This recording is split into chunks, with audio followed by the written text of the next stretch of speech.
ہماری ویڈیوز دیکھنے کے لیے ہمارے چینل صراط جنت کو سبسکرائب کریں۔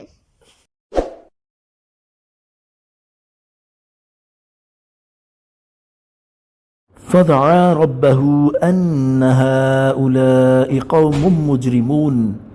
ترجمہ کنز العرفان۔ تو اس نے اپنے رب سے دعا کی کہ یہ مجرم لوگ ہیں۔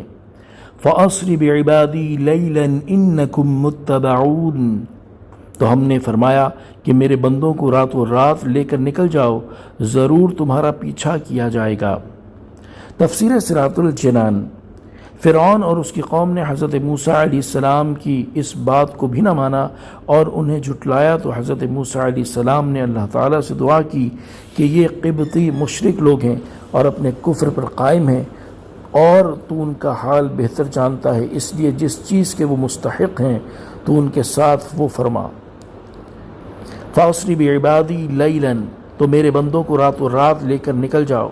جب حضرت موسیٰ علیہ السلام نے دعا کی تو اللہ تعالیٰ نے ان کی دعا قبول فرما لی اور انہیں حکم فرمایا کہ جب دشمن غافل ہو تو بنی اسرائیل کو راتوں رات لے کر مصر سے نکل جاؤ۔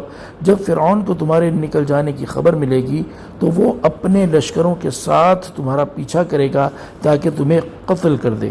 چنانچہ حضرت موسیٰ علیہ السلام روانہ ہوئے اور دریا پر پہنچ کر آپ علیہ السلام نے عصا مارا تو دریا میں 12 خشک راستے پیدا ہو گئے اور آپ بنی اسرائیل کے ساتھ دریا میں سے گزر گئے۔ وَاتْرُكِ الْبَحْرَ رَهْوًا، اور دریا کو جگہ جگہ سے کھلا ہوا چھوڑ دو۔ إِنَّهُمْ جُنْدٌ مُغْرَقُونَ، بے شک وہ لشکر غرق کر دیا جائے گا۔ کم ترکوا من جنات وعیون، وہ کتنے باغ اور چشمے چھوڑ گئے۔ وزروع ومقام کریم، اور کھیت اور عمدہ مکانات۔ ونعمت كانوا فیہا فاکہین، اور نعمتیں جن میں وہ عیش کرنے والے تھے۔ تفسیر صراط الجنان۔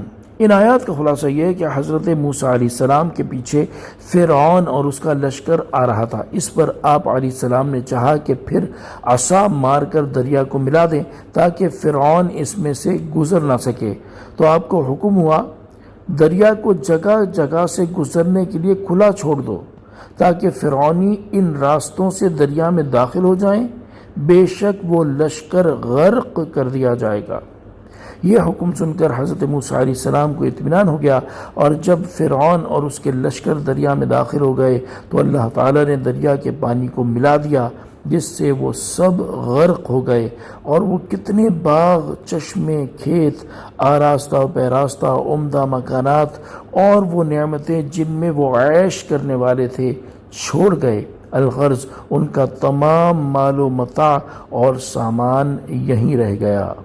معلوم ہوا کہ اللہ تعالیٰ نے حضرت موسیٰ علیہ السلام کو فرعونیوں کی موت کے وقت، جگہ اور کیفیت سے مطلع فرما دیا تھا، اور یہ سب چیزیں ان 5 علوم میں سے ہیں جن کا علم اللہ تعالیٰ کو ہے۔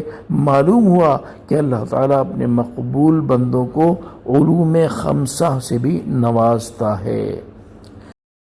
كذلك، ہم نے یوں ہی کیا۔ وَأَوْرَثْنَاهَا قَوْمًا آخَرِينَ، اور ان چیزوں کا دوسری قوم کو وارث بنا دیا۔ تفسیر صراط الجنان۔ یعنی ہم نے فرعون اور اس کی قوم کے ساتھ اسی طرح کیا کہ ان کا تمام مال و متاع سلب کر لیا اور ان چیزوں کا دوسری قوم یعنی بنی اسرائیل کو وارث بنا دیا جو ان کے ہم مذہب تھے، نہ رشتہ دار اور نہ دوست تھے۔ اس آیت سے 2 باتیں معلوم ہوئی۔ نمبر 1، کفار کی بستیوں اور ان کے مکانات میں رہنا منع نہیں، ہاں جہاں عذاب الہی آیا ہو وہاں رہنا منع ہے، اور چونکہ فرعون کی قوم پر مصر میں عذاب نہ آیا بلکہ انہیں وہاں سے نکال کر دریا میں غرق کیا گیا، لہذا مصر میں رہنا درست ہوا۔ نمبر 2، فرعون اور اس کی قوم کی ہلاکت کے بعد مصر میں خود بنی اسرائیل آباد ہوئے تھے۔ اس کی تائید قرآن پاک کی ان آیات سے بھی ہوتی ہے۔ چنانچہ حضرت موسیٰ علیہ السلام نے اپنی قوم سے فرمایا، ترجمہ، ان قریب تمہارا رب تمہارے دشمنوں کو ہلاک کر دے گا اور تمہیں زمین میں جان نشین بنا دے گا، پھر وہ دیکھے گا کہ تم کیسے کام کرتے ہو۔ اور اللہ تعالیٰ نے ارشاد فرمایا، ترجمہ، اور ہم نے اس قوم کو جسے دبایا گیا تھا اس زمین کے مشرقوں اور مغربوں کا مالک بنا دیا جس میں ہم نے برکت رکھی تھی اور بنی اسرائیل پر ان کے صبر کے بدلے میں تیرے رب کا اچھا وعدہ پورا ہو گیا، اور ہم نے وہ سب تعمیرات برباد کر دیں جو فرعون اور اس کی قوم بناتی تھی، اور وہ عمارتیں جنہیں وہ بلند کرتے تھے۔ فما بكت عليهم السماء والأرض وما كانوا منظرين، تو ان پر آسمان اور زمین نہ روئے اور انہیں مہلت نہ دی گئی۔ تفسیر صراط الجنان۔ ارشاد فرمایا کہ فرعون اور اس کی قوم پر آسمان اور زمین نہ روئے کیونکہ وہ ایماندار نہ تھے، اور انہیں عذاب میں گرفتار کرنے کے بعد توبہ وغیرہ کے لیے مہلت نہ دی گئی۔ یاد رہے کہ جب کسی مومن کا انتقال ہوتا ہے تو اس پر آسمان و زمین روتے ہیں، جیسے کہ حضرت انس بن مالک رضی اللہ تعالی عنہ سے روایت ہے، نبی اکرم صلی اللہ تعالی علیہ وآلہ وسلم نے ارشاد فرمایا، ہر مومن کے لیے دو دروازے ہیں، ایک سے اعمال اوپر کی طرف چڑھتے ہیں اور دوسرے سے اس کا رزق اترتا ہے۔ جب وہ مرتا ہے تو دونوں اس پر روتے ہیں، اور اللہ تعالیٰ کے اس فرمان فما بکت علیہم السماء والارض وما كانوا منظرین میں یہی مذکور ہے۔ اور امام مجاہد رحمۃ اللہ تعالی علیہ سے کہا گیا کہ کیا مومن کی موت پر آسمان و زمین روتے ہیں؟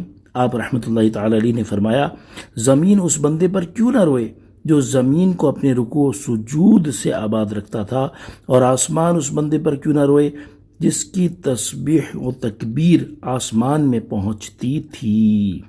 بعض مفسرین کے نزدیک زمین و آسمان خود نہیں روتے، بلکہ یہاں ان کے رونے سے مراد آسمان اور زمین والوں کا رونا ہے، جیسا کہ حضرت حسن رحمۃ اللہ تعالی علیہ کا قول ہے کہ زمین و آسمان کے رونے سے مراد یہ ہے کہ آسمان والے اور زمین والے روتے ہیں۔ صلو علی الحبیب صلی اللہ تعالی علی محمد صلی اللہ تعالی علیہ وآلہ وسلم۔